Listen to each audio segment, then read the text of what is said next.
রাধে কৃষ্ণ বন্ধুরা, কেমন আছেন আপনারা? আশা করি সবাই ভালো আছেন।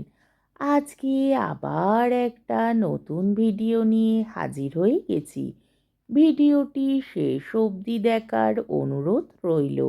আজকের গল্প বলাই চাঁদ মুখোপাধ্যায়ের স্বপ্ন। নিদারুণ দারিদ্র্য, দুই বেলা অন্ন জোটে না, পরিধানে ছিন্ন মলিন বসন, অপরিচ্ছন্ন পল্লীতে খোলার ঘরে তবু দিন কাটিতেছিল। কিন্তু নতুন একটি সমস্যার উদয় হইয়াছে। পুঁটি আসন্ন প্রসবা। যদিও প্রথম সন্তান, তবু আনন্দ নাই। দিন দরিদ্রের অভাব অনশনের মধ্যে কোন হতভাগ্য আসিতেছে কে জানে। পুঁটি বিপিন উভয়েরই চিন্তার অন্ত নাই। যেদিন ব্যথা ধরিল সেদিন সেই সরু গলিতে একটি দামি মটর প্রবেশ করিল এবং মটর হইতে কাঁচা পাকা গোপ ঝাঁকড়া ভুরুওয়ালা এক ব্যক্তি অবতরণ করিলেন। লোকটি খর্বাকৃতি, গায়ে দামি শাল, পায়ে দামি জুতা, অনামিকাতে দামি আংটি।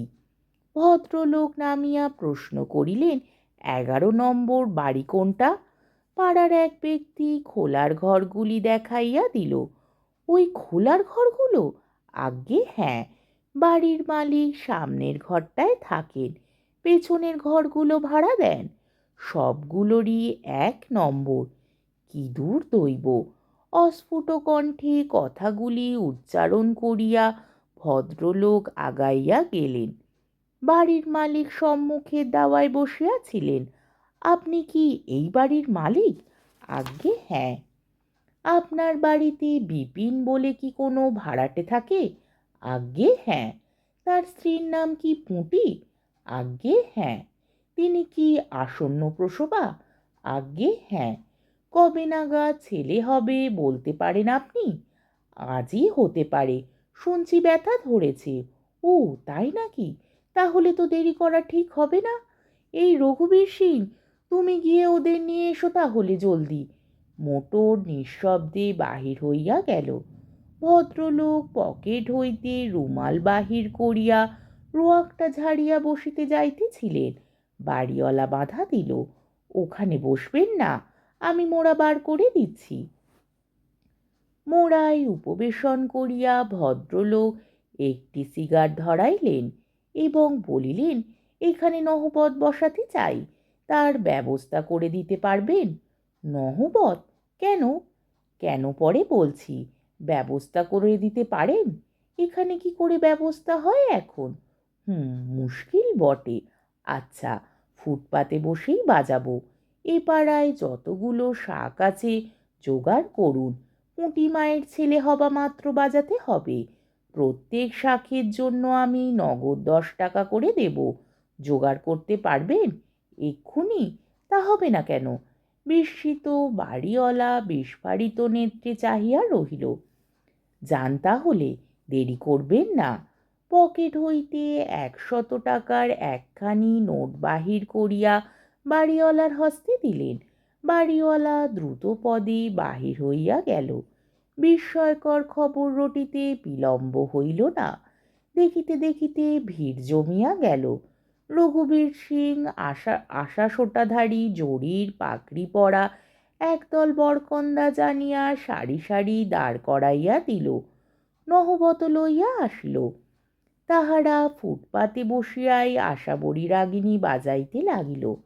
একজন ডাক্তার ও নার্স আসিয়া পুটির তত্ত্বাবধানে নিযুক্ত হইলেন।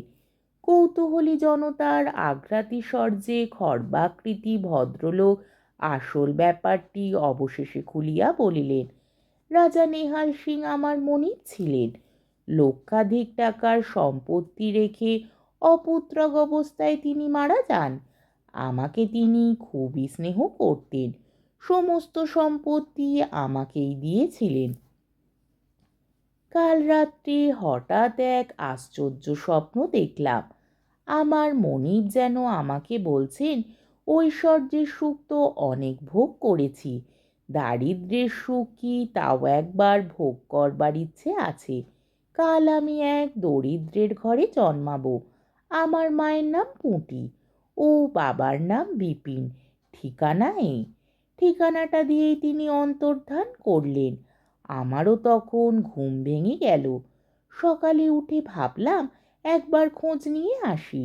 সত্যিই যদি তিনি আবার আসেন তাহলে তার অভ্যর্থনার ব্যবস্থা করতে হবে। খোঁজ নিয়ে দেখছি স্বপ্ন মিথ্যে নয়, তাই সামান্য একটু ব্যবস্থা করেছি। আপনারা পাড়াসুদ্ধ সকলের খাওয়া দাওয়ার ব্যবস্থা করুন, খরচ যা লাগে আমি দেব। বিপিনবাবু এখনো ফেরেননি। তার ছেলের সম্পত্তিও তার হাতে আমি ফিরিয়ে দিতে চাই, বুঝলেন।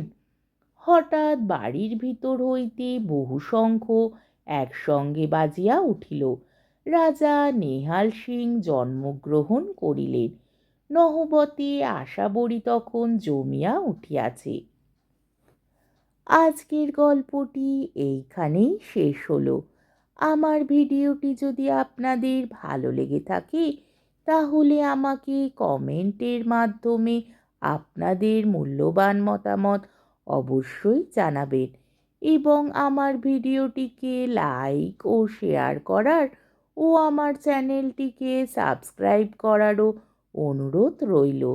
তাহলে আজকের ভিডিওটা এই অবধি। পরের দিন আবার অন্য কোনো গল্প নিয়ে হাজির হয়ে যাব। ততক্ষণ পর্যন্ত আপনারা সবাই ভালো থাকবেন, সুস্থ থাকবেন, সাবধানে থাকবেন এবং আমার ভিডিওটি দেখতে থাকবেন। তাহলে আজকে আসি। রাধে কৃষ্ণ।